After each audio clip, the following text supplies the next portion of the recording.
Bienvenidos a este podcast.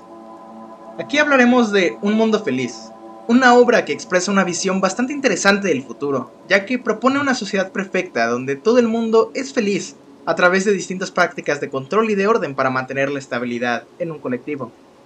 Esta obra, antes que nada, la consideraría una distopia, a pesar de cómo pinta la felicidad de sus residentes, pues se tiene una vida en un estado inhumano de conformismo y comodidad. De hecho, es a partir de este punto que me atrapa la visión de Aldous Huxley, ya que él lleva al extremo los ideales de estabilidad, bienestar, comunidad e identidad, todas premisas nobles. Un Mundo Feliz relata la historia de una sociedad que divide en castas a cada grupo social, yendo desde Epsilon a Alpha según la capacidad intelectual con la que fueron decantados y el propósito que desempeñan en la sociedad. El grupo de Epsilon y Gamma compone un paralelo al proletariado de este mundo, pues son personas dóciles que desempeñan tareas manuales curiosamente de mano de obra. Los alfa y los betas son personas en cargos directivos que realizan tareas administrativas y se realizan en trabajos de especialización.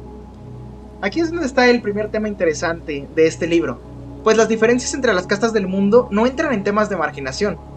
Esencialmente las clases bajas son esclavos. Sin embargo, esto no se adopta así gracias a la indoctrinación y el proceso que tienen para educar a los niños. En este mundo la indoctrinación empieza desde que se fecunda el óvulo. Tienen un sistema de educación denominado neopavloviano, donde utilizan el concepto de Pablo para asignar experiencias negativas con conceptos peligrosos, para así enseñar que no haya problemas en la estabilidad de un mundo civilizado. Esto se puede empezar a diferenciar en una palabra que ellos denominan como axiomas. Los axiomas son implantados durante toda la infancia para tener el control sobre las acciones. Van desde temas que empiezan a cubrir acciones morales, hasta convertir en palabras tabú para modificar el propio lenguaje de cómo se habla. La palabra familia, padre, madre o hijos generan descontento por la sociedad, ya que han sido expuestos a estímulos negativos durante toda su infancia para reaccionar de manera negativa a estas palabras. Y aquí es donde empieza la parte interesante que realmente captura la obra, pues se opone esta idea de control sobre reacciones inconscientes a partir del conocimiento. Y esto condiciona a la sociedad a vivir de una cierta manera, que se vuelve finalmente la gran temática de esta obra. Por ejemplo, se impone la idea de que es tan importante un alfa como un gamma.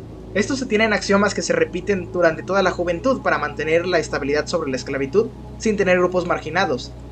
En esta sociedad cabe destacar que la sociedad parte a partir de un gran conflicto llamado la Guerra de los 9 años. En esta guerra fue finalmente un tipo de guerra parecida a la Segunda Guerra Mundial, que sigue de catástrofes como el gran colapso económico. Por esto en este mundo se establece que había que elegir entre el dominio mundial o la destrucción, entre la estabilidad y la muerte.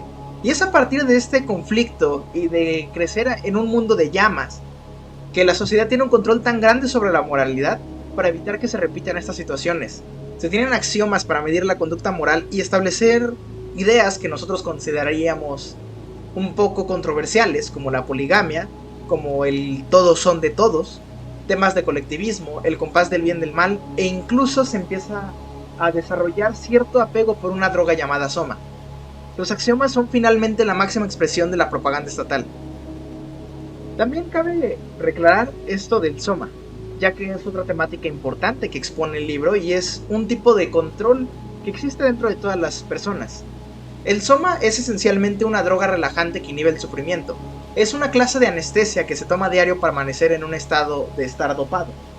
Esta herramienta es el gran descubrimiento que tiene esta sociedad para poder imponer la felicidad, ya que se utiliza de manera rutinaria y el propósito es precisamente la búsqueda de estabilidad y comodidad, lo cual es un tema recurrente en todas las partes que se decantan de esta sociedad.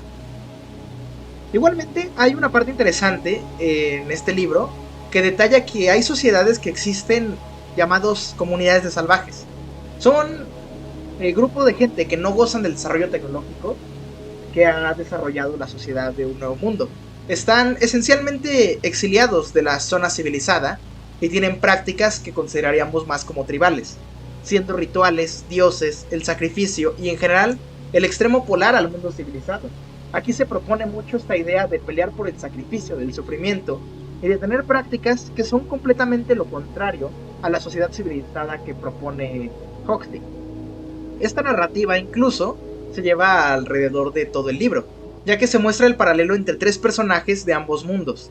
Bernard Marx, un alfa investigador que sufre por ser genéticamente diferente gracias a una falla en el condicionamiento, y él busca esta libertad individual de encontrar su lugar y tener el reconocimiento que no ha conseguido de buena manera. También habla de Lenina, una mujer beta que establece el estándar de cómo es el ciudadano promedio. A través de ella vemos en los ojos de cómo se puede adaptar a una persona perfectamente como un engrane en la máquina colectiva, diseñada únicamente a realizar las tareas para las que nació. Por último, el otro personaje que se muestra es John, el hijo bastardo de un directivo del mundo civilizado que nace con la inteligencia de un alfa, pero nace de una manera natural, en una zona sin civilizado. Y aquí es donde se empieza a poner esta escala de tres personajes que destacan con un trasfondo diferente. Entre sí representan los deseos, los anhelos, las limitaciones e incluso las diferentes perspectivas sobre esta obra, tanto del mundo civilizado que intenta buscar la comodidad y la estabilidad antes que todo, a aquellas personas que quieren despertar la curiosidad en los demás por qué significa ser libre. En este caso, John es quien ve como el externo a cómo todo este asunto y este mundo se empieza a volver completamente distópico, se vuelve algo inhumano y llega un punto en la obra donde incluso intenta despertar a las masas con el objetivo de que estas personas abandonen el sueño en el que viven. La narrativa guía la historia en cómo cada personaje busca su máxima personal y cómo al enfrentarse a las dificultades del mundo se rompe la percepción de lo que es real. Esto los lleva a diferentes caminos que empiezan a recurrir a la tragedia. Se tiene Bernard que termina en el exilio, se tiene a Lenina que termina sufriendo a partir de la muerte que tiene John respectivamente. Esta obra nos enseña una parte muy interesante del paralelo de tomar los extremos, tanto del primitivismo como de un utilitarismo basado únicamente en la eficiencia, de tener esta cantidad brutal de intentar utilizar algo diferente a otros tipos de obras, donde no se utiliza el miedo para el control, sino se modifica a través de la genética a la población. Muestra un polo muy peligroso de cómo la ingeniería genética puede predestinar a las personas a que perciban cierta libertad a pesar de que no existe cierto libre albedrío. El libro refleja cómo no puede haber cosa con qué rebelarse si no hay inconformidad, como si no conoces qué es una realidad superior en la que puedes ser libre y que puedes disfrutar, no va a ser algo que intentes alcanzar simplemente por el hecho de que no lo conoces. Nos deja como enseñanza cómo los principios más nobles, de intentar buscar salvar al mundo, de evitar el sufrimiento, puede llevar al extremo y trastornar la base de qué se considera ser humano, y empezar a cambiar el paradigma que tenemos sobre todas las prácticas que deberían ser bien en un compás moral.